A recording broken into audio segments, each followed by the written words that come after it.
राधे राधे। ज्ञान, नवाचार और वैश्विक संवाद के इस 2 दिवसीय महाकुंभ में के समापन समारोह वैलिडिक्टरी सेरेमनी में आप सभी का हार्दिक स्वागत है। इन 2 दिनों में हमने इस कॉन्फ्रेंस के theme advancing higher education in rural India through global insights के विषय में न केवल गहन चर्चा की है बल्कि भविष्य के लिए एक सशक्त रोड मैप भी तैयार किया है। आज हम यहाँ उन्हीं अनुभवों को समेटने और नई ऊर्जा के साथ विदा लेने के लिए एकत्रित हुए हैं। किसी भी कार्यक्रम की शुरुआत एवं समापन हरि और गुरु को समर्पित किए बिना पूर्ण नहीं माना जाता। उनके श्री चरणों में वंदन अर्पित करके ही प्रत्येक कार्य सिद्धि, सफलता और मंगलमयता को प्राप्त होता है।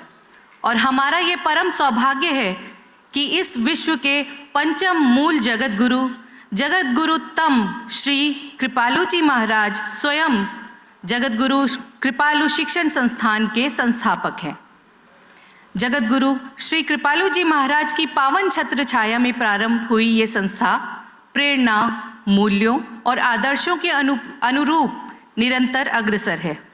श्री महाराज जी की ज्येष्ठ सुपुत्री एवं हमारे शिक्षण संस्थान की पूर्वाध्यक्ष सुश्री डॉक्टर विशाखा त्रिपाठी जी ने अपने दूरदर्शी विचारों एवं मार्गदर्शक भूमिका से इन संस्थानों की वैचारिक नींव को सुदृढ़ करने में विशेष योगदान दिया। साथ ही श्री महाराज जी की सुपुत्रियां सुश्री डॉक्टर श्यामा त्रिपाठी जी एवं सुश्री डॉक्टर कृष्णा त्रिपाठी जी के मार्गदर्शन में ये संस्था कुंडा क्षेत्र की निर्धन बालिकाओं को शिक्षा के साथ आत्मनिर्भर बनाने की दिशा में सतत कार्यरत है और महिला सशक्तिकरण की ओर दृढ़तापूर्वक अग्रसर है। अतः अब मैं इस सत्र के प्रारंभ हेतु प्रोफेसर अशोक कुमार नागर सर से अनुरोध करती हूँ कि कृपया श्री महाराज जी को माल्यार्पण कर कार्यक्रम का शुभारंभ करें।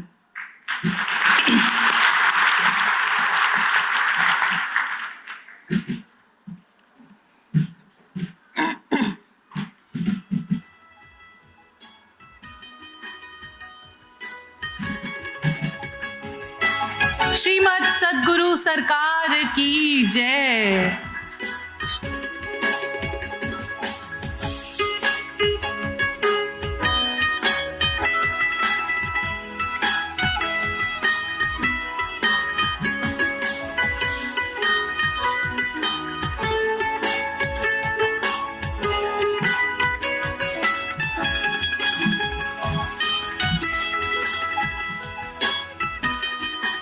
अब मैं इस कॉन्फ्रेंस के कन्वीनर अशोक सर से निवेदन करती हूं कि वे हमारे अतिथियों का स्वागत करें।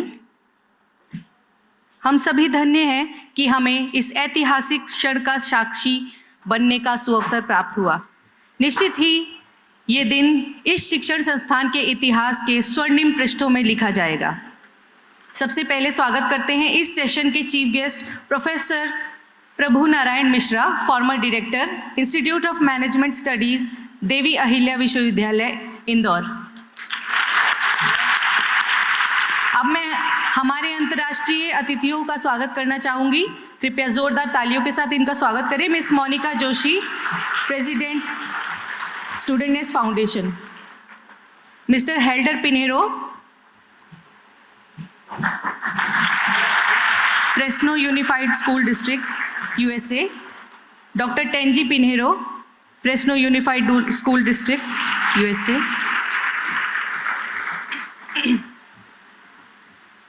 अब मैं प्रोफेसर संदीपन कुमार दास को आमंत्रित करती हूं, जो कि प्रोफेसर हैं department of mechanical engineering, IIT ISM Dhanbad में, for the welcome address.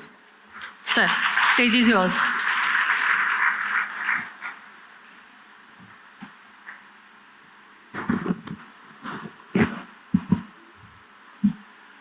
Radhe Radhe. At the very outset, I humbly and reverentially offer my deepest obeisance at the sacred lotus feet of our most revered master, Jagadguru Sri Kripaluji Maharaj, the fifth original Jagadguru, who graciously serves as our supreme guide, preceptor, and eternal source of inspiration in all our endeavors. He is always present amongst us, and whatever little good we have achieved here is only due to him and him only. Respected session chief guest, Professor Prabhu Narayan Mishra, respected distinguished guest, Ms. Monica Joshi, session special guests, Dr. Tanji Pinheiro and Mr. Helder Pinheiro, honored delegates and dignitaries, esteemed colleagues, and dear students. A very good morning to everyone.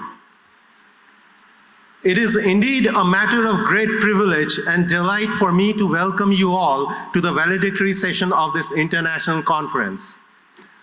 Over the past 1.5 days, we have experienced enriching exchanges of knowledge, thoughtful discussions, and meaningful opportunities for collaboration. I sincerely express my gratitude to all our eminent speakers and enthusiastic delegates whose active participation made this conference truly impactful. Each session has been intellectually engaging and technically profound, significantly broadening our perspectives and deepening our understanding of the subject matter.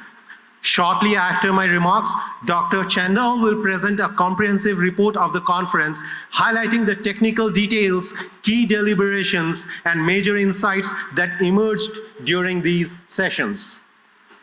I eagerly look forward to that presentation, as well as to the inspiring addresses by our distinguished speakers in this valedictory session.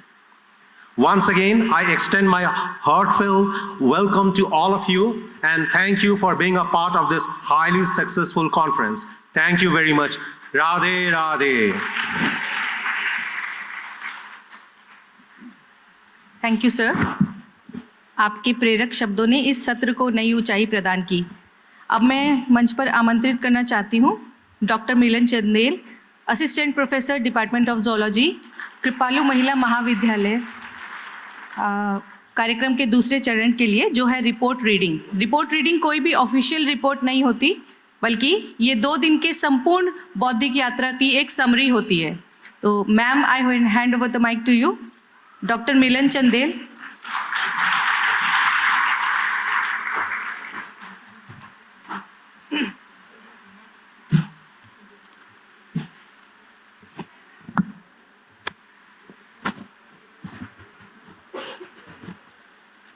Radhe Radhe. First of all, I offer my heartfelt gratitude to our revered founder, Jagadguru Uttam Sri Kripaluji Maharaj, for his divine vision and blessings, without which the successful organization of this international conference would not have been possible. A very good afternoon to the respected chief guest and esteemed gathering. With your kind permission, I, Dr. Milan Chandel, have the honor to present the report of the 2-day international conference. Kripalu Mahila Mahavidyalaya successfully organized a 2-day international conference on advancing higher education in rural India through global insights. On 24th and 25th February 2026, the conference was conducted under the able leadership of Professor Ashok Kumar Nagar, Principal and Conference Convener, in association with the Student Nest Foundation, USA, led by Ms. Monica Joshi, co-convener of the conference. As we conclude this international gathering, let us reflect upon the sessions conducted and insightful discussions and ideas over these 2 enriching days. The conference commenced with the inaugural session marked by the garlanding and ceremonial lighting of the lamp in reverence to our revered founder. The program began with an invocation setting a solemn and inspiring tone for the academic deliberations. The inaugural session was graced by eminent academicians and distinguished guests, including the Honorable Chief Guest Dr. Akhilesh Kumar Singh, Guest of Honor Professor Anand Mohan Agarwal, Special Guest Professor G.P. Singh and Dr. Pramod Kumar. The international dimension of the conference was further strengthened by Dr. Tenji G. Pinheiro, Mr. Helder Pinheiro, Professor Tarun Sabharwal, and Ms. Monica Joshi. They provided a global perspective on educational leadership, student-centered learning, and community engagement. Post-lunch, the international keynote session featured enlightening talks by Dr. Tenji G. Pinheiro, Mr. Helder Pinheiro, and Professor Tarun Sabharwal. In evening, a special memorial lecture in honor of Honorable Sushri Dr. Vishakha Tripathi Ji, former president of Kripalu Mahila Mahavidyalaya, was delivered by Ms. Monica Joshi. The lecture highlighted Dr. Vishakha Tripathi Ji's visionary leadership and lifelong contribution to girls' higher education and women empowerment, particularly in rural regions. The session concluded with an engaging plenary talk and question-answer session facilitated by Ms. Monica Joshi and Professor A.R. Tripathi, enabling meaningful academic exchange. The second day began with the organization of parallel technical sessions 1 and 2 on the themes Innovation and Excellence in Higher Education and Empowerment and Equity in Higher Education, respectively. Technical session 1 was chaired by Professor Naval Kishore and further graced by Professor Rakesh Dashora, Professor Anup Dhingra, Professor Hari Shankar Singh, and Dr. Sunita Sharma as invited speakers. Technical session 2 was chaired by Professor Sandeepan K. Das and honored by the presence of Dr. Deepti Suri, Professor G.C. Jain, and Professor A.R. Tripathi as invited speakers. Both sessions were followed by research paper presentations by the participants. A total of 72 research papers were received for the presentation in technical sessions. The submissions came from across India and countries such as United States and the United Kingdom, Germany, Australia, and New Zealand. Additionally, around 40 international delegates joined the conference, reflecting its strong academic relevance and global outreach. In conclusion, the conference successfully achieved its objective by creating a vibrant platform for knowledge sharing and global collaboration. With these words, I respectfully submit the conference report. Thank you for your kind attention. Radhe Radhe. Thank you ma'am. अब मैं मंच पर आमंत्रित करना चाहती हूँ हमारी विशिष्ट अतिथि मिस मोनिका जोशी, जो कि प्रेसिडेंट हैं स्टूडेंट नेस्ट फाउंडेशन यूएसए में। मैम कृपया मंच पर आकर अपने विचार साझा करें।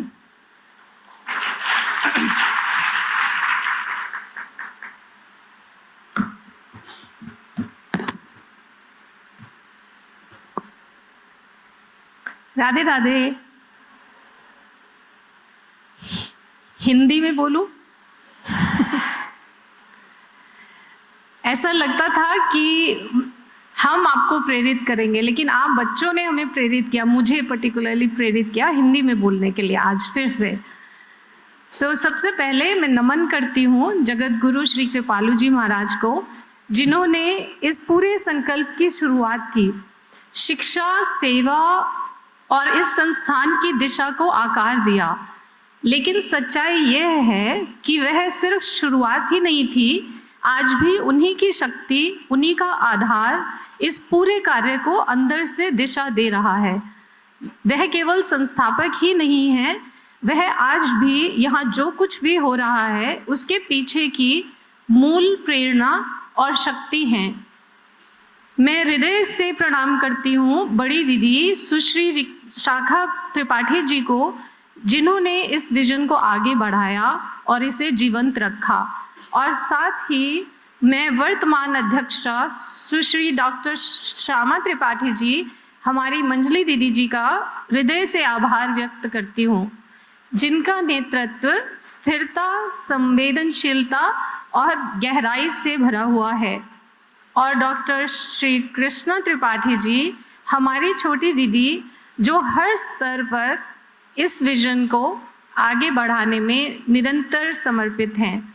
उनका यह सतत प्रयास इस पूरे कार्य को दिशा देता रहता है और शायद यही कारण है कि यह स्थान सिर्फ एक संस्थान नहीं लगता, यह एक अनुभव बन जाता है।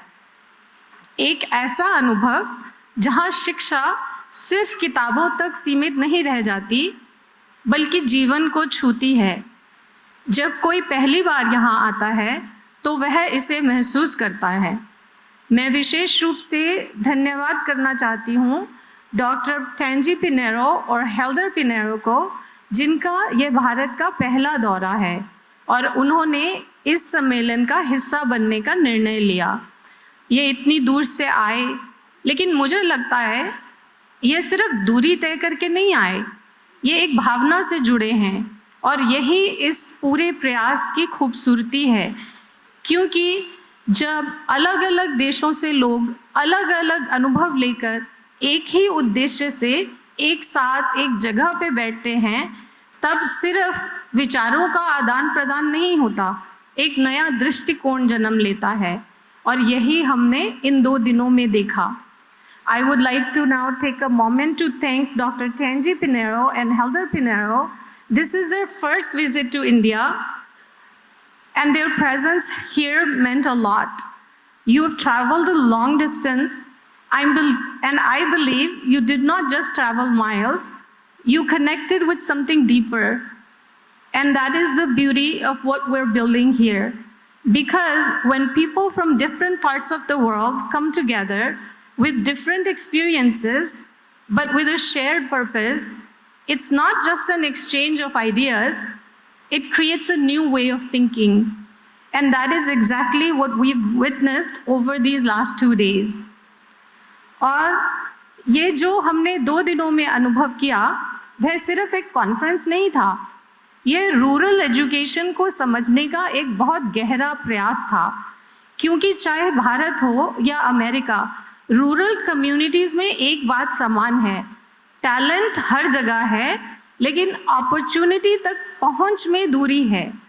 और हमारा काम है एज एजुकेटर्स एंड लीडर्स उस दूरी को कम करना। So with the deeper understanding of rural education, it's our responsibility to reduce that distance. और इन 2 दिनों के सफ़र के अंत पर मेरे मन में सिर्फ एक ही भावना है, और वो है डीप ग्रैटिट्यूड, जो हमने यहाँ अनुभव किया।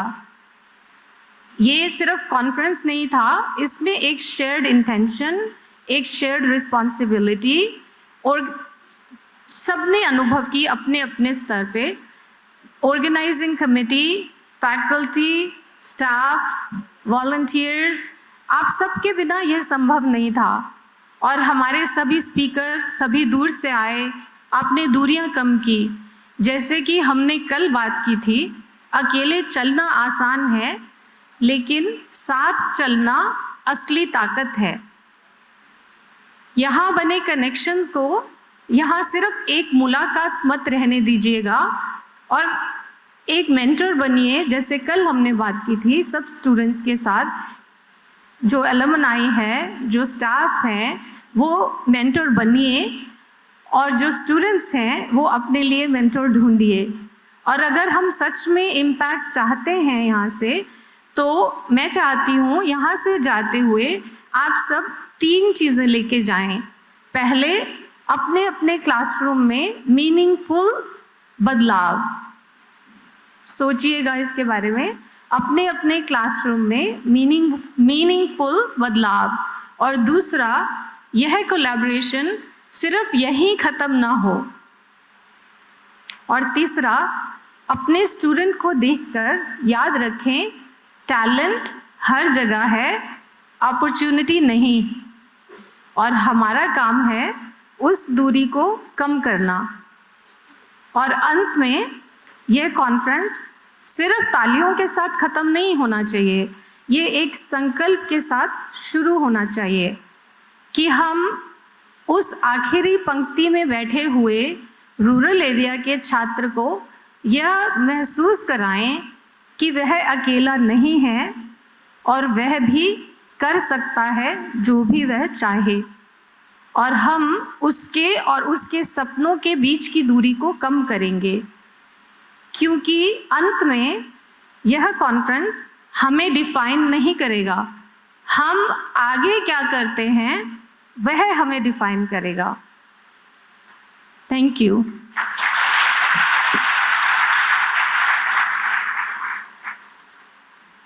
Thank you ma'am.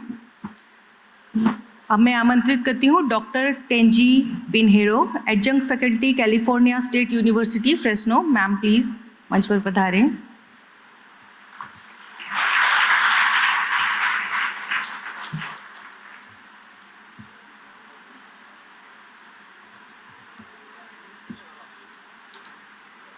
Good afternoon. We are very grateful to have had the last 3 days to spend with you and to understand a bit about the passion and the commitment that has occurred over the last several years with your school and with your administrators and with your principal.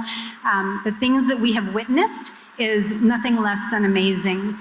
We are so touched by the opportunity to be here with you. And so as we close this conference, as we're speaking and thinking about how to advance higher education for the young ladies before us, I would like to shift our focus just a bit. Much of the global conversation around rural communities focuses on challenges that we have in rural communities in regards to higher education.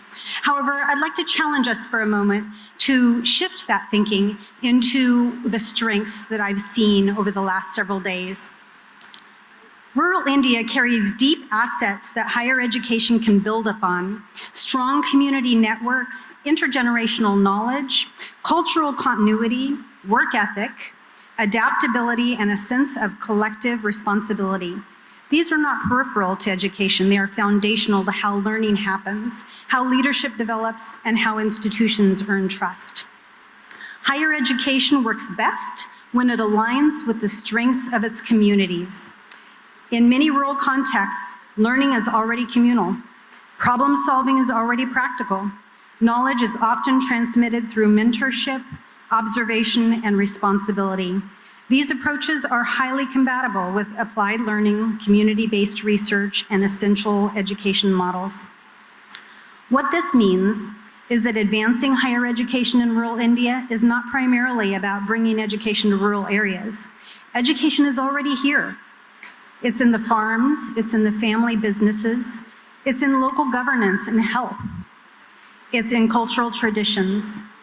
The role of higher education is to recognize and validate and extend this knowledge, connecting local wisdom with disciplinary knowledge, research methods, and global perceptions. We have heard examples during this conference of institutions that are doing exactly that. Programs rooted in local economic needs, curricula that draw from regional knowledge systems, partnerships with community leaders and employers, and students who are translating academic learning into tangible local impact. These examples remind us that rural institutions are not peripheral actors in higher education systems. They are innovation sites. When resources are limited, creativity increases. When communities are closely connected, collaboration is easier. When students see the direct relevance of their education to their home communities, motivation and purpose are often stronger. Global insights matter here, not as a way of replacing local approaches, but as a way of strengthening them. International partnerships, like what we've seen at this conference, can bring new tools, research methods, and perspectives. But the most effective collaborations that rural institutions are as equal partners, not as recipients of expertise, but as contributors to shared knowledge. We all know that as we share knowledge and share philosophy, we all become better. There's also a strategic example or advantage in focusing on rural higher education at this moment. Rural regions are central to food systems, environmental sustainability, public health outreach, and regional economic development. Educating students in rural areas is not only an equity issue, it's a national and global development strategy. As we leave this conference, the invitation is to carry forward a strengths-based mindset, to design programs that build on what rural communities already do well, to frame rural institutions as partners in innovation, not sites of remediation, and to recognize students not as beneficiaries alone, but as contributors with valuable perspectives shaped by their contexts. It is clear to me as we walk and see the girls in the classrooms that there is a whole new generation of expertise and knowledge and intelligence before us, and they will carry that into the generations to come. The narrative we choose matters. When rural higher education is framed as a problem to be fixed, solutions tend to be imposed. When it is framed as a set of strengths to be cultivated, solutions tend to be co-created, and they last longer. Thank you for being a part of the conversation that recognizes not only the needs of the rural higher education, but its strengths, and for committing to work that builds on what is already strong. I already see the partnerships that are occurring between the universities and your schools, and it is amazing. It will only get better and stronger, and all of you will be the benefactors of that, and all of your children and grandchildren as well. I thank you for the opportunity to be here and join you and get to know some of you. It has truly been enlightening for me, and I'm so grateful. Thank you. Thank you, ma'am. Your insights truly enriched this conference with global perspectives. Now, I would like to invite Mr. Helder Pinheiro, Manager, Fresno Unified School District, USA. Sir, kindly address the gathering.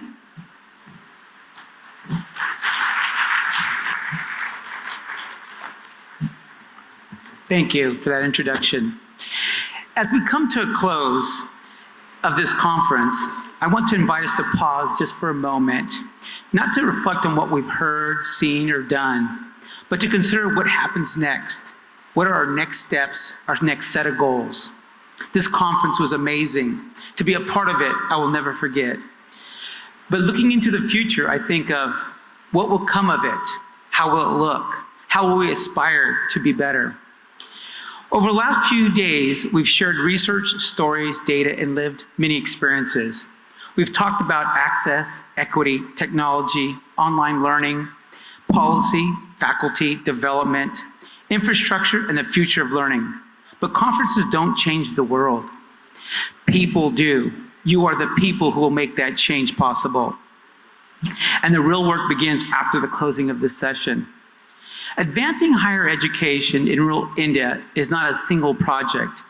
It is not a pilot program. It is not a policy document sitting on a shelf.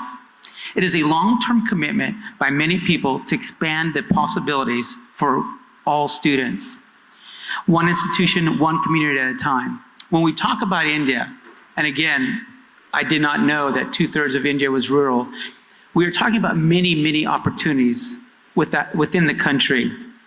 Rural communities are often described in terms of what they lack. Limited infrastructure, fewer resources, fewer opportunities. But I've been impressed from everything from the schools and hospitals and the human resources within this community. It is a long-term commitment to expanding all the possibilities. In resilience, in cultural knowledge, in community ties, and in young people who are deeply motivated to learn, contribute, and lead. The challenge before us is not whether talent exists in rural India. We know it does. We see it. We feel it. We hear it.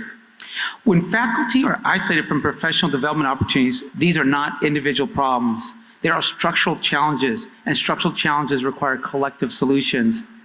We have seen that these solutions are practical and scalable. Hybrid models, faculty exchanges, thoughtful use of technology, and policy frameworks centered on equity.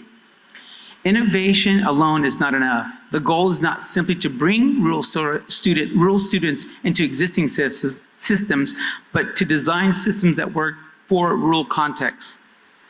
As we leave this conference, each of us carries responsibility as educators, administrators, policymakers, funders, and students. The future will be built through partnerships across regions, institutions, and sectors. The closing of a conference is not the ending, it's a handoff from conversation to commitment, from ideas to implementation, from inspiration to responsibility of everyone involved. May we leave here not only informed but accountable, not only motivated but organized, not only hopeful but committed to doing the work that hope demands. I want to mention, before I thank you for being part of this shared effort to advance higher education in rural India, the path forward is challenging, but the full responsibility and possibilities are within us. I want to say I will be going home back to America soon, but my heart will always be in Kunda, India. The people, the food, the hospitality, the institutions. Thank you so much. God bless.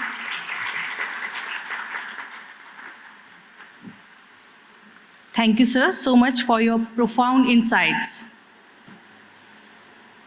अब वह क्षण आ गया है जिसका हम सभी को विशेष रूप से इंतजार रहता है, जो है प्रेसिडेंशियल एड्रेस।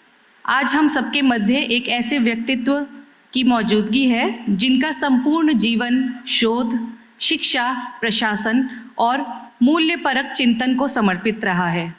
मैं अत्यंत हर्ष एवं गौरव के साथ परिचय कराना चाहूँगी प्रोफेसर पीएन मिश्रा सर का। सर, आप वर्तमान में देवी अहिल्या विश्वविद्यालय इंदौर के इंस्टीट्यूट ऑफ मैनेजमेंट स्टडीज़ में मैनेजमेंट के प्रोफेसर हैं। यूजीसी के वैल्यू एजुकेशन हेतु नोडल अधिकारी हैं तथा पूर्व में देवी अहिल्या विश्वविद्यालय के कार्यवाहक कुलपति के रूप में भी आपने अपनी गरिमामयी सेवाएं दी हैं। सर, आपका शैक्षणिक जीवन अत्यंत बहुआयामी रहा है। मैथ्स और मैनेजमेंट में उच्च शिक्षा प्राप्त करने के साथ साथ आप एलएलबी ऑनर्स भी हैं। आपको संयुक्त राष्ट्र की फेलोशिप तथा कॉमनवेल्थ एकेडमिक स्टाफ फेलोशिप से सम्मानित किया जा चुका है। योग शिरोमणि की उपाधि से अलंकृत सर, आपने राष्ट्रीय एवं अंतर्राष्ट्रीय स्तर पर शिक्षा और प्रबंधन के क्षेत्र में उल्लेखनीय योगदान भी दिए हैं। सर, आप न केवल देश के प्रतिष्ठित संस्थानों में महत्वपूर्ण पदों पर अपना दायित्व निभा चुके हैं, बल्कि अनेक राष्ट्रीय एवं अंतर्राष्ट्रीय विश्वविद्यालयों में अतिथि प्राध्यापक एवं विशेषज्ञ रूप में भी आप अपनी सेवाएं प्रदान कर चुके हैं। शोध, प्रशासन, नीति निर्माण तथा मूल्य आधारित शिक्षा के क्षेत्र में आपने सक्रिय भूमिका अत्यंत प्रेरणास्पद रूप से निभाई है। सर, आपके मार्गदर्शन में अनेक शोधार्थियों ने अपनी पीएचडी की उपाधि प्राप्त की तथा आप देश विदेश के अनेक सम्मेलनों में भी मुख्य वक्ता एवं सत्राध्यक्ष के रूप में अपनी विद्वत्ता का परिचय दे चुके हैं। ऐसे विद्वान, दूरदर्शी शिक्षाविद एवं प्रेरणादायी व्यक्तित्व को हम सब अपने मध्य आमंत्रित करते हैं और ये हमारे लिए अत्यंत ही गौरव का विषय है। मैं विनम्रता पूर्वक आमंत्रित करती हूँ आदरणीय प्रोफेसर पीएन मिश्रा सर को। सर, आपने अपने मूल्य विचारों के साथ हम सभी को लाभान्वित करें।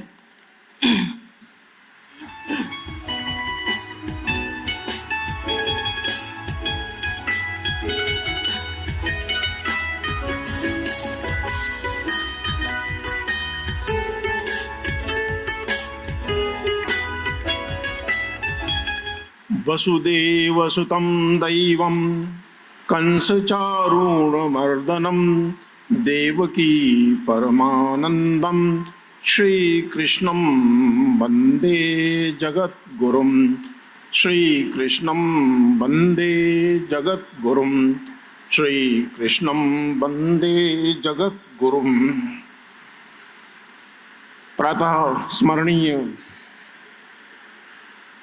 विश्वगुरु कृपालू जी महाराज और डॉक्टर विशाखा दीदी के स्मृति को श्रद्धापूर्वक प्रणाम करते हुए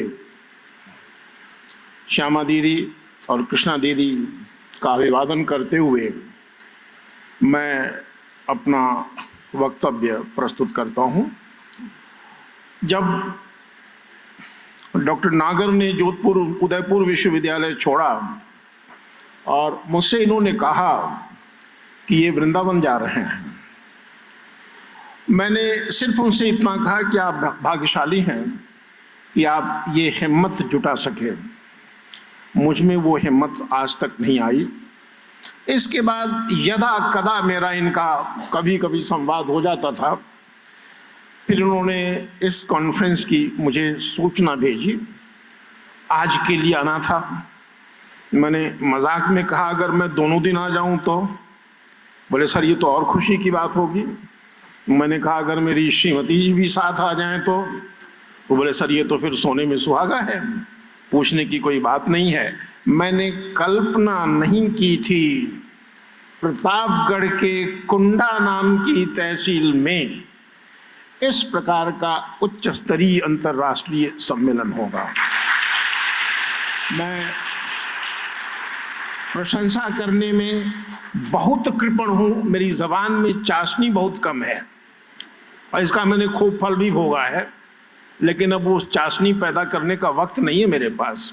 इस नाते जो कुछ कहता हूँ मैं प्रमाणित ही कहता हूँ।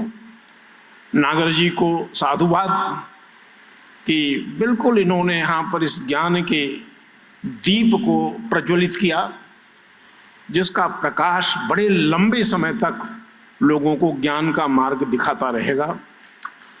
कल जब मैं यहाँ बैठा विचार कर रहा था तो मैंने देखा कि श्रोताओं में बहुत बड़ी संख्या उन लोगों की है जिनकी हिंदी मातृभाषा है और ये हिंदी में ही सहज महसूस करते हैं, लेकिन साथ ही साथ हमारे आदरणीय कुछ विदेशी मेहमान भी हैं। कदाचित हिंदी भाषा में उनको उतनी सुगमता न हो, तकलीफ हो, तो मैं सोचता रहा कि मैं जब मेरे बोलने की बारी आएगी तो मैं क्या करूँगा। फिर मैडम मोनिका जी ने कल ये घोषणा की कि मैं हिंदी में संवाद करना चाहती हूँ और उनका स्वागत विद्यार्थियों ने, श्रोताओं ने, डेलीगेट्स ने भीषण करतल ध्वनि के साथ किया। इसका मतलब ये श्रोता वर्ग ये चाहता है कि उससे हम हिंदी में संवाद करें। सच भी है, भाषा तो श्रोताओं की होनी चाहिए, विचार वक्ता का होना चाहिए। तो मैंने ये किया है कि मूल बातें तो मैं मातृभाषा के द्वारा, जो हिंदी है मेरी मातृभाषा और वही आपकी भी मातृभाषा है, इस क्षेत्र की भी भाषा वही है, प्रदेश की भी भाषा वही है, उसमें करूँगा। लेकिन माननीय विदेशी मेहमानों के सम्मान में मैं अपनी बात की हाइलाइट्स आंग्ल भाषा में, अंग्रेजी भाषा में भी देता रहूँगा। So I shall be making my main presentation in my own mother tongue, that is Hindi language, but for the benefit and in the honor of my foreign guests, I shall be giving the highlights of the main points in English language too. मैं अंग्रेजी में उन बातों को कहूँगा, हिंदी में मूल बातें होंगी। जो विषय नागर जी से चर्चा करने के बाद और जो इस कॉन्फ्रेंस की पहली ऑब्जेक्टिव का विषय है, rural development, social inclusion, women empowerment, 3 चीज़ें उसमें शामिल हैं। मुझे आश्चर्य है कि नारियों को क्या सशक्तिकरण की आवश्यकता है। प्रकृति ने ही उनको सक्षम और सशक्त बनाया है, उन्हें किसी प्रकार के सशक्तिकरण की आवश्यकता नहीं है। ये बात मैं जिम्मेदारी से कह रहा हूँ। फिर हमें करना क्या है? उनके पैरों में बेड़ियां मत डालिए, उनके मार्ग में अवरोध न बनिए और उनका सम्मान करना सीखिए। बेड़ियां मत डालिए, सम्मान करिए और उनके मार्ग में किसी प्रकार का अवरोध न करिए। ढेर सारी पौराणिक कहानियां हैं, आप जानते होंगे।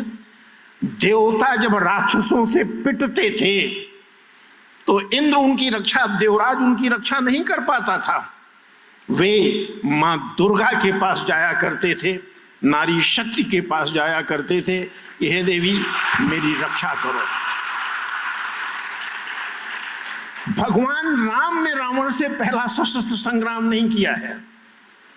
वो तो महामुनि अगस्त्य की पत्नी लोपामुद्रा थी, जिन्होंने विंध्य के उत्तर में रावण को आने नहीं दिया है, और पहला सशस्त्र विद्रोह संग्राम रावण के साथ अयोध्या के राजकुमार राम ने नहीं किया है, वो लोपामुद्रा ने किया है।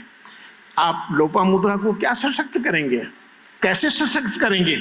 आप उनके प्रति कम से कम उत्तर भारत के निवासियों को उनके प्रति कृतज्ञता का भाव रखना है कि विंध्य के दक्षिण तक ही उसका अत्याचार दिखाई पड़ा है, उत्तर में नहीं दिखाई पड़ा है। यह केवल लोपामुद्रा के कारण हुआ है। रेणुका ने देवासुर संग्राम में देवसेना का नेतृत्व किया है। परशुराम की मां और जमदग्नि की पत्नी ने तो वो सेनापति रही हैं, यूनिवर्सिटी वाइस चांसलर रही हैं, मंत्रों का सृजन उन लोगों ने किया है। इस नाते उन्हें सशक्तिकरण की नहीं, उन्हें सम्मान की आवश्यकता है। मैं अपने परिवार का उदाहरण लेना चाहूँगा। एक गवाह तो मेरी पत्नी स्वयं बैठी हैं और मेरे बंधु सम छोटे भाई प्रोफेसर आशाराम त्रिपाठी जी बैठे हुए हैं। मेरी निरक्षर अशिक्षित परंतु अत्यंत बुद्धिमान माँ, जिनको अक्षर ज्ञान नहीं था, मेरे घर के सारे फैसले वही लिया करती थी और पूरे गांव के दुख सुख में वो शामिल हुआ करती थी। मैंने 12वीं की परीक्षा पास की, खूब ढेर सारा मुझे नंबर मिला था, अखबारों में फोटो छपी कि वाह मिर्जापुर की प्रतिभा और ये वो। एक इंजीनियर साहब अपने कन्या का विवाह का प्रस्ताव लेके आए मेरे पास, मतलब मेरे घर पाए। ये 1972 की बात है और उन्होंने कहा कि वे एक मोटर कार देंगे, एक घर इलाहाबाद में देंगे, एक घर मिर्जापुर में देंगे और 20,000 रुपए नगद वो डाउरी के रूप में देंगे, दहेज देंगे। मेरे घर के सारे फैसले मेरे कुलगुरु लिया करते थे, माँ उनको प्रस्तावित करती थी और मेरे कुलगुरु वो फैसले अप्रूव किया करते थे। बाकी किसी की कोई भूमिका उसमें होती नहीं थी। अब गुरुजी बुलाए गए। गुरुजी ने ये बंदिश लगा रखी थी कि जब तक इस बच्चे की पढ़ाई न पूरी हो जाए तब तक इसका विवाह नहीं करना है। अब गुरुजी के मन में लालच आने लगी कि चेले को इतनी संपदा मिल रही है तो अच्छा है शादी कराई दीजिए। मेरी माँ ने 2007 में उनकी मृत्यु हुई है, मरने तक उनका माथा ढका रहता था। उन्होंने गुरुजी को अंदर बुलाया और गुरुजी से कहती हैं कि आप इससे कह दीजिए कि मेरा दरवाजा खाली करके चला जाए यहाँ से। इतना धनी हो गया है कि मेरे बेटे की बोली लगाने आया है, ये मेरे बेटे को खरीदने आया है, ये इसको कह दीजिए कि यहाँ से ये चला जाए। इससे हम कोई बात करने को तैयार नहीं हैं। दूसरा उदाहरण देखिए, बिना पढ़े लिखे पूरे गांव के सुख दुख का वो ध्यान रखती थी और हर जगह वो जहां भी विपत्ति किसी पर पड़ती थी वहां वो खड़ी रहती थी। मेरी श्रीमती जी को बैठी हैं सभा में, वो उनको देश की एक बड़ी राजनीतिक पार्टी द्वारा मिर्जापुर के डिप्टी मेयर का कैंडिडेट बनाया गया। मेरे पिताजी बड़े कंजर्वेटिव, पिताजी ने भी इजाजत दे दी। मैंने भी कहा ठीक है भाई, 5 वर्ष ही अपना नेतागिरी करें और मैं 5 वर्ष इंदौर में अपना समय जैसे तैसे वो व्यतीत कर लूंगा, शायद मुझे भी कुछ करने की आजादी वहां इंदौर में ज्यादा मिल जाएगी। अब इसमें बंधन डालने का काम किसने किया? मेरा छोटा भाई जिद करके बैठ गया कि नहीं, घर की औरतों को सामाजिक जीवन में नहीं जाना चाहिए, उनको राजनीति में नहीं जाना चाहिए। इस तरह का उसने बंधन डाला और इसके बाद मैं चूंकि लड़ना झगड़ना चाहता भी नहीं था तो उनकी वो यात्रा रुक गई। उस बिंदु को मैं फिर से दोहरा रहा हूं, बंधन मत डालिए, रोड़े मत अटकाइए। सक्षम उनको प्रकृति ने बनाया है और एक अध्ययन के अनुसार महिलाओं में, नारियों में मैनेजरियल योग्यताएं पुरुषों की तुलना में ज्यादा हैं। भावनात्मक प्रबंधन उनका स्वयं बेहतर होता है। कठिन परिस्थितियों में वो अच्छी प्रकार से एडजस्ट कर लेती हैं। रोग प्रतिरोधन की क्षमता उनमें अधिक है। ये एक साइंटिफिक रिसर्चेस के द्वारा ये बात प्रमाणित हो चुकी है। इस नाते सम्मान करिए, उनके मार्ग में बाधाएं मत डालिए, यही उनका एम्पावरमेंट करना हुआ। Ladies are already empowered. The nature has already made them empowered. But we, as the male counterpart of them, should not create obstacles and hurdles in their path, and that will be the best way for empowering them. मुझे याद आता है एक विशिष्ट शास्त्रार्थ गार्गी और दूसरे ऋषि कौन थे भाई? आशाराम जी, याज्ञवल्क्य जी का। जनक के ये गुरु हैं, जनक के राजपुरोहित हैं। अब मेरे भी 15-20 विद्यार्थी एमएलए हैं, 5-7 मिनिस्टर्स हैं, 2 केंद्र में मंत्री हैं। वो मुझे गुरु और बड़े भाई का दर्जा देते हैं, तो मेरी भी इंदौर में शान कुछ ज़्यादा ही रहती है। अब वो तो याज्ञवल्क्य हैं, चक्रवर्ती सम्राट जनक के गुरु हैं, तो उनके रुतबे की बात ही क्या।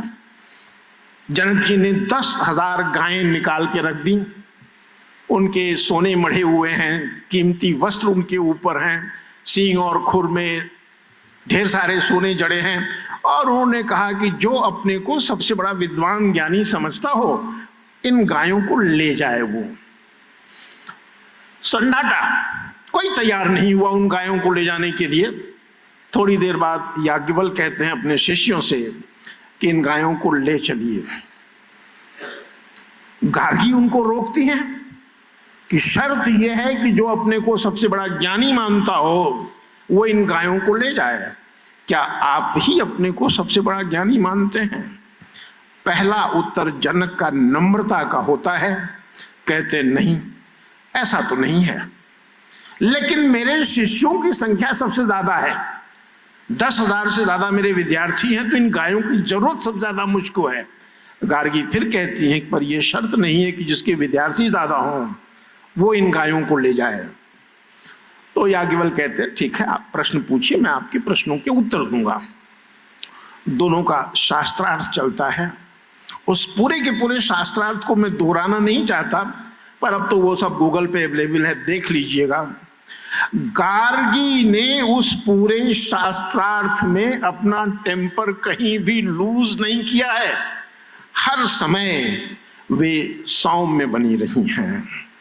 याज्ञवल्क्य ने जरूर 1-2 बार अपना टेम्पर लूज किया है, गार्गी को डांटा है, गार्गी तुम सीमा लांघ रही हो, सीमा मत लांघो, इस प्रकार से वो गार्गी पर चिल्लाए हैं। अब जब गार्गी को ये लगा कि याज्ञवल्क्य अपने फिलोसॉफिकल स्कूल की रक्षा नहीं कर पाएंगे, वो हार जाएंगे, तब गार्गी ने स्वयं डिक्लेयर किया कि यह प्रमाणित है कि याज्ञवल्क्य ही इस सभा में सबसे बड़े विद्वान हैं। My dear foreign delegates, I was referring to a classical debate between one female scholar, Gargi, who has created Vedic riches also, and Yagyavalkya. When she pushed Yagyavalkya to the defeating point, Gargi stopped that debate herself and declared that Yagyavalkya is the biggest of all scholars available over there. तो वही बात, सम्मान करिए, मार्ग उनका प्रशस्त करिए। अब आती है ग्रामीण विकास की। मैंने उस ग्रामीण विकास का फल चखा है। आशाराम जी ने वो फल हमें चखते हुए देखा है। पहले मेरे गांव में बिजली नहीं थी। ये तो मैं नहीं कहता कि बड़ा आनंद था जब बिजली नहीं थी, बिजली आ गई। और बिजली आने के बाद गांव के लोग चौपाल में बैठते थे, किसी घर की का बड़ा दालान हुआ करता था तो वहां बैठते थे, आपस में दुख सुख की बातें होती थी और समाज एक इकाई हुआ करता था, ग्रामीण समाज। कल डॉक्टर टेंजी जब ग्रामीण अमेरिका की और ग्रामीण भारत की तुलना कर रही थी, मुझे अच्छा लगा कि समस्याएं ग्रामीण अमेरिका की भी वैसी हैं, ग्रामीण अमेरिका के गांव की भी वैसी हैं जैसी भारत के गांव की हैं, क्योंकि आखिरकार आदमी तो वही है हर जगह ना, प्रकृति के नियम हर जगह वैसी हैं। मन पर वही नियम लागू होते हैं जो अमेरिकन्स पर लागू होते हैं और जो इंडियंस पे लागू होते हैं। So I was very happy when Dr. Tanny made a comparison between the American village and Indian village, and she identified that the nature of problem is almost the same. The causes may be different to my mind, the same law govern the nature, mind and matter in America, in Europe, in India, everywhere. नियम तो वही है उसी प्रकार के। तो इस विकास ने मेरे गांव का सुख चैन छीन लिया। एक टूटी फूटी सड़क थी जिसे हम साइकिल से आया जाया करते थे, रिक्शा होता था, मोटरसाइकिल होती थी। इन सड़कों के आ जाने से शहर की सारी गंदगी मेरे गांव में आ गई। शराब आ गई, जुआ आ गया, गंदी गंदी फिल्में आ गई और हम अपने गांव को इस विकास के कीमत से बचा नहीं सके। अब आप गांव में जाइए सनसेट के बाद, कोई भी आपको सड़क पर दिखाई नहीं पड़ेगा। टीवी में लगे हुए हैं और शराब पी रहे हैं, जुआ खेल रहे हैं। तो गांव का विकास बिल्कुल होना चाहिए, लेकिन गांव की जो संस्कृति है उस संस्कृति को मटिया मेट करके नहीं, कोई ऐसा रास्ता होना चाहिए कि हमारे गांव का विकास भी हो। और इस विकास के घोड़े पर सवारी करके जो शहरी समाज के दुर्गुण गांव में आ गए हैं वो ना आए। ड्रग्स लेने लगे हैं बच्चे, रैंडमली किसी का जेब तलाशिए, उसमें से बिमल निकलेगा, ये निकलेगा, वो निकलेगा, खैनी निकलेगी, जर्दा निकलेगा। ये दिया है विकास ने। तो हमें इस प्रकार के सोशल विलेज डेवलपमेंट की कोई जरूरत नहीं है।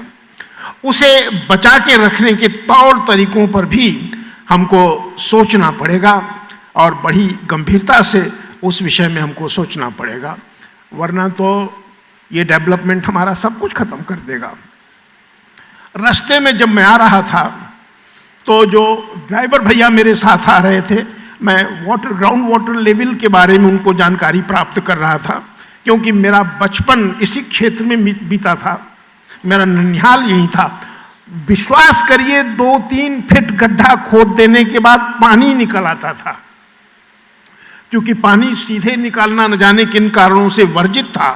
तो उसमें बर्तन पर कुछ बांध देते थे, घास बांध देते थे या कपड़ा बांध देते थे। और मुझे पता चला कि अब यहाँ जो गंगा के मैदानी इलाके में है 200 फीट गहराई पर हमें पानी मिल रहा है। हमारी हवा खत्म हो जाए, हमारा शुद्ध पानी खत्म हो जाए, हमें साफ सुथरा खाना न मिले, हमें इस प्रकार के विकास की कोई जरूरत नहीं है। विकास की दिशा को रोका तो नहीं जा सकता, वो तो चलेगा, लेकिन समाज के संवेदनशील तबके को जो बौद्धिक रूप से सजग हैं उन्हें एक सीमा निर्धारित करनी पड़ेगी कि बस इस सीमा तक और इससे ज़्यादा नहीं। इन्हीं शब्दों के शायद जो आपने हमें समय की मर्यादा दी थी वो पूरी हो गई। नागर जी को, महाविद्यालय को मैं धन्यवाद देता हूँ कि मुझे यहाँ आने का मौका दिया उन्होंने। एक वादा मैं और कर देता हूँ कि बौद्धिक कार्यों के लिए जब कभी भी इस संस्थान को मेरी ज़रूरत पड़ेगी, मैं अपनी सेवाएं देने के लिए उपस्थित हूँ, उपलब्ध हूँ। जय देश, जय भारत। अतिशय धन्यवाद आप सब लोगों को।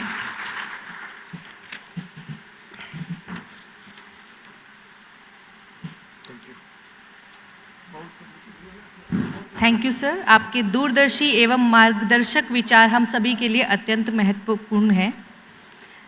अब मैं आमंत्रित करती हूँ प्रोफेसर अशोक कुमार नागर सर को, सभी माननीय अतिथियों को स्मृति चिन्ह प्रदान कर उनका सम्मान करें। सबसे पहले इस सेशन के chief guest professor Prabhu Narayan Mishra sir.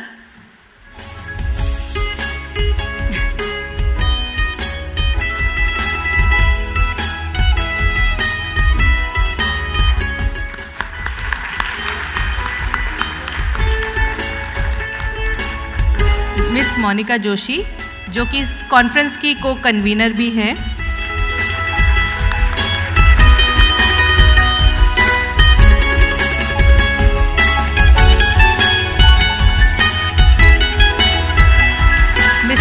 Raider Pinheiro.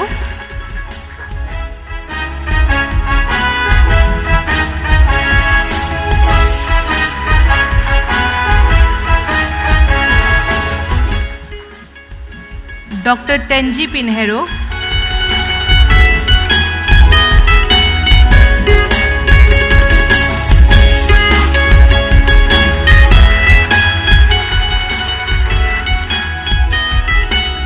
अब मैं प्रिंसिपल सर से निवेदन करती हूँ, कृपया वोट ऑफ थैंक्स के साथ सभी सम्मानित अतिथियों का धन्यवाद ज्ञापन करें। सर।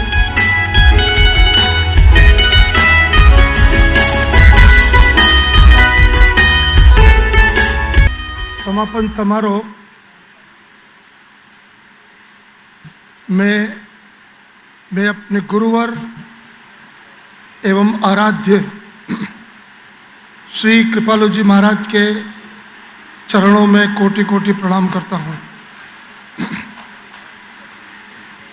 एवं शक्ति स्वरूपा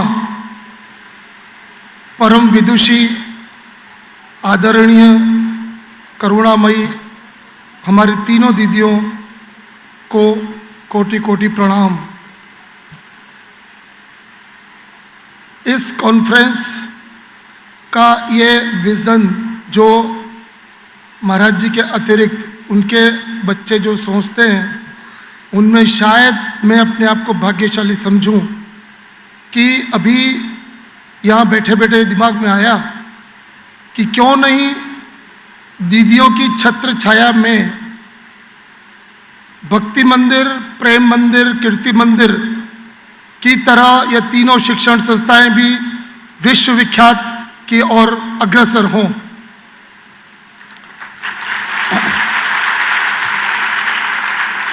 समापन समारोह का मतलब होता है दुखद, चाहे सांसारिक हो चाहे आध्यात्मिक हो। समापन समारोह मीन्स जो शुरू में स्वागत किया हंस के मुस्कुराकर, वो नम आंखों से विदा करने का होता है समापन समारोह। हमारे महाराज जी भी यही कहते थे, जब हम मिलने जाते थे कि महाराज जी जा रहे हैं तो उनको सबसे ज़्यादा कष्ट होता था। तो बाद में हमको पता लगा कष्ट होता है तो हम जाना बंद कर दिया, दूर से प्रणाम कर लेते थे। अक्सर हमारे महाराज जी की बात याद आती है कि जो आया है वो जाएगा। ये लगभग प्रतिदिन मुझे ये बात मेरे दिमाग में गूंजती है कि प्रत्येक व्यक्ति का समापन समारोह होता है, लेकिन जहाँ सांसारिक औपचारिकता है, जहाँ संस्कृति एवं परंपरा को निभाने के लिए एक समापन समारोह का स्वागत के साथ साथ धन्यवाद ज्ञापित करने की भी हमारी परंपरा रही है। इस अंतर्राष्ट्रीय मंच का मैं औपचारिक धन्यवाद दूं, उसके पूर्व फिर मैं कुछ लाभ उठाना चाहूँगा। पता नहीं अगला सत्र, अगला कोई कार्य मिले न मिले, जो मुझे सेवा, ये अप्रत्याशित घटना में मानता हूँ कि जो मेरे जैसे छोटे से आदमी और हमारी छोटी सी मैनेजमेंट की टीम ने इतना बड़ा कार्य महाराज जी की कृपा और दीदियों की ब्लेसिंग्स के बिना असंभव था। इस आयोजन का छुपा हुआ उद्देश्य मेरा यह था कि कल जो मैंने आंकड़े दिए आपको कि प्रारंभ से लेकर वर्तमान तक 55,000 बच्चियों को निःशुल्क पढ़ाया गया, दूसरी शिक्षण संस्थाओं को, ग्रामवासियों को जो सामान वितरित की जाती है 10,000 लोगों की वर्ष में 3 बार, और बाकी भी मैंने एकेडमिक कोई अपना मंतव्य रखा।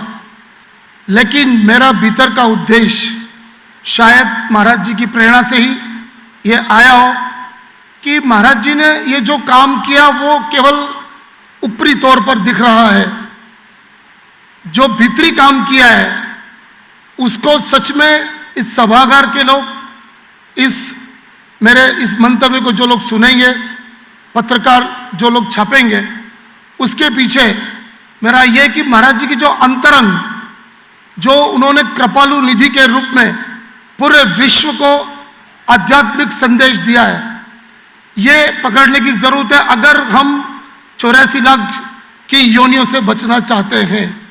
हमारे महाराज जी का प्रत्येक कार्य उनका जीव कल्याण था। मैं कौन मेरा कौन, प्रेम रस मदिरा, सभी वेदों शास्त्रों का सार प्रेम रस सिद्धांत के रूप में विश्व के सामने कई भाषाओं में उन्होंने प्रस्तुत किया। तो मेरा भी यही उपदेश था कि इन चीज़ों को प्रचार हो, प्रसार हो। महाराज जी जिस सपने को देखा था, उन सपनों को हमारी दीदियाँ अविरल धड़ा से, भागीरथ प्रयास से पूर्ण करने का प्रयास कर रही हैं। आप लोगों से भी यह हम्बल रिक्वेस्ट है कि आप ऑनलाइन ऑफलाइन जो कृपालु जी महाराज ने अपना लिटरेचर दिया है, शायद अनंत जन्मों तक कोई इस ऋण से उऋण नहीं हो पाएगा। उस स्तर का आध्यात्मिक लिटरेचर उन्होंने दिया है। ये मेरा पिछले 20 सालों का अनुभव रहा है। अन्यथा इसको प्लीज ग्रहण करें, तालियों में लेके मुझे खुश न करें, क्योंकि मैं चाह रहा हूं कि भीतर की बात सब लोग समझें, सुने, आत्म अवलोकन करें। और इसी कॉन्फ्रेंस का ये भीतरी ऑब्जेक्ट्स महाराज जी के कारण मेरा अंदर से रहा है। अब मैं औपचारिक समापन समारोह के रूप में, परंपरा को निभाने के रूप में, मैं सम्मानित मंच में आसीन मेरे परम आदरणीय प्रोफेसर PN मिश्रा सर, जिनका लगभग 30 वर्षों से ज़्यादा मैं इनसे जुड़ा हुआ हूँ। ये परम कृष्ण भक्त और भगवद गीता में पारंगत, कई देश विदेशों में अपना स्पीच दे चुके हैं। तो मैं उनको शुरू से, प्रारंभ से उनका सम्मान करता था, क्योंकि कृष्ण भक्त थे, मेरा लगाव था। तो उनकी बातें, उनका ज्ञान मुझे अच्छा लगता था। ये ईश्वरी कृपा है कि बाद में कुछ मैंने बताया कि मिलन के साथ बिछाव होता है, विदाई होती है, तो हम 5-7 साल से शायद नहीं मिल पाए, लेकिन मैं उनको निरंतर याद करता रहा। मैं उनका तहे दिल से धन्यवाद ज्ञापित करता हूँ। मैं Monika Joshi, doctor Tenzi, doctor Helder, Sandipan sir और हमारी कलीग मिलन चंदेल का सम्मानित मंच पर मैं सबका धन्यवाद ज्ञापित करता हूं। यह समारोह में, यानी कि पूरी कॉन्फ्रेंस में सबसे, अगर मैं कहती तो बुरा नहीं कि सबसे खराब काम धन्यवाद ज्ञापित करना होता है, क्योंकि जो पिछले 3-4 महीनों से हम काम कर रहे हैं, उनमें प्रत्यक्ष अप्रत्यक्ष रूप से कई लोगों का सहयोग होता है, लेकिन एक साइकोलॉजिकल मनोवैज्ञानिक प्रेशर के कारण हम उनको धन्यवाद ज्ञापित नहीं कर पाते हैं। तो मैं उससे बचने के लिए इस ब्रह्मांड में स्थित सभी लोगों ने, जिन्होंने मुझे इस अंतर्राष्ट्रीय सम्मेलन को संपन्न करने में सहायता दी है, उनको मैं कोटि कोटि प्रणाम करता हूं और धन्यवाद ज्ञापित करता हूं। चूंकि प्रत्यक्ष रूप से जिन जिन लोगों ने साथ दिया है, उनमें मैं professor AR Tripathi, professor Naval Kishore ji जो BHU दिल्ली से हैं, प्रोफेसर GC जैन जो राजस्थान यूनिवर्सिटी से आए हुए हैं, प्रोफेसर हरिशंकर जी जो लखनऊ विश्वविद्यालय से 2 दिन से हमारे साथ हैं। उनका स्वास्थ्य ठीक नहीं होने के बाद भी उन्होंने सुबह बहुत अच्छा अपना मंतव्य दिया। Professor Sandipan sir, IIT professor, जिन्होंने प्रत्यक्ष और अप्रत्यक्ष रूप से मुझे बहुत बड़ा संबल दिया है कि इस कॉन्फ्रेंस करने में उनका बहुत ही ज़्यादा सहयोग रहा है। मैं तहे दिल से उनको धन्यवाद ज्ञापित करता हूँ। मैं डॉक्टर ब्रजेश, जो मैं कल स्वागत नहीं कर पाया था, डॉक्टर ब्रजेश एवं JKC जगत गुरु कृपालु चिकित्सालय से आए हुए सभी डॉक्टर्स का तहे दिल से धन्यवाद ज्ञापित करता हूं, आभार व्यक्त करता हूं।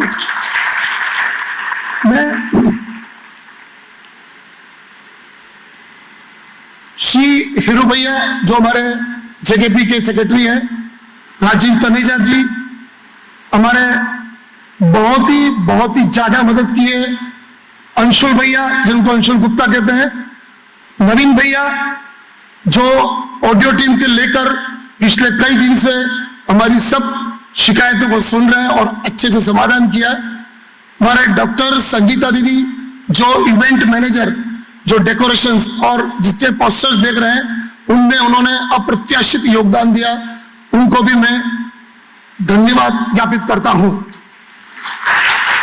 मैं डॉक्टर सब्रवाल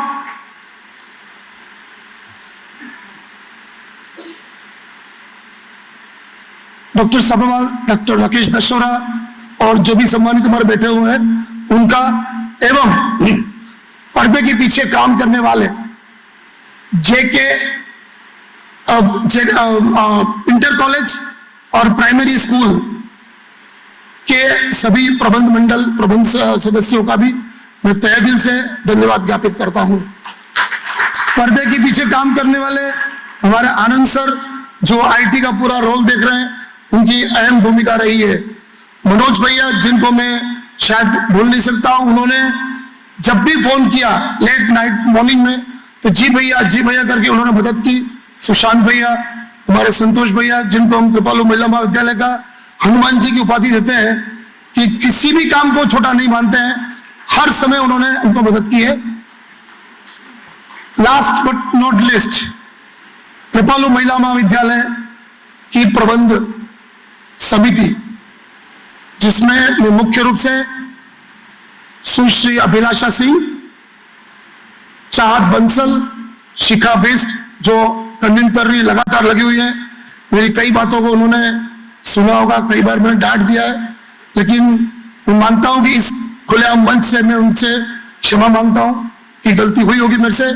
मैं डॉक्टर मिलन चंदेल, मैं डॉक्टर राखी, मैं डॉक्टर कीर्ति शर्मा, उनको भी बहुत तहे दिल से धन्यवाद ज्ञापित करता हूं और उनके लिए कोई धन्यवाद का शब्द मेरे पास नहीं है। जो एक बहुत बड़े इंस्टीट्यूशंस की बहुत बड़े टीचर्स, ज्यादा टीचर्स के बाद भी जो परफॉर्म नहीं कर पाते हैं, वो हमारे महाविद्यालय के छोटे से स्टाफ जो केवल 30 अध्यापक हैं, 30 लेक्चरर प्रोफेसर हैं और हमारे नन्हे मुन्ने बच्चे जिन्होंने कभी भी किसी भी काम के लिए मना नहीं किया, वो भी धन्यवाद के पात्र हैं, साधुवाद के पात्र हैं।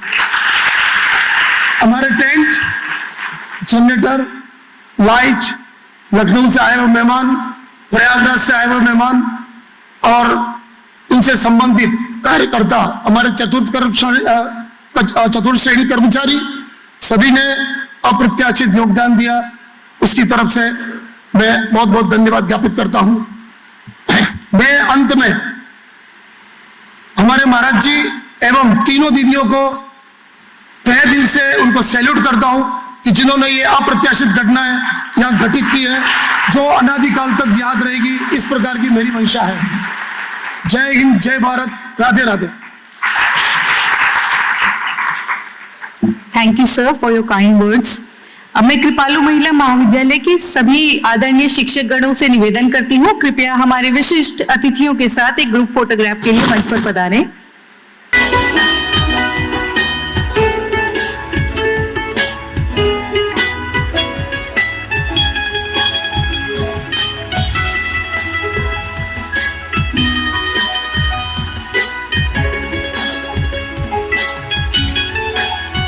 Thank you everyone. अब मैं सभी से अनुरोध करती हूं कि कृपया राष्ट्रगान के लिए सब अपने अपने स्थान पर खड़े हो जाएं। जन गण मन अधिनायक जय हे भारत भाग्य विधाता, जय जय जय जय हे। भारत माता की जय।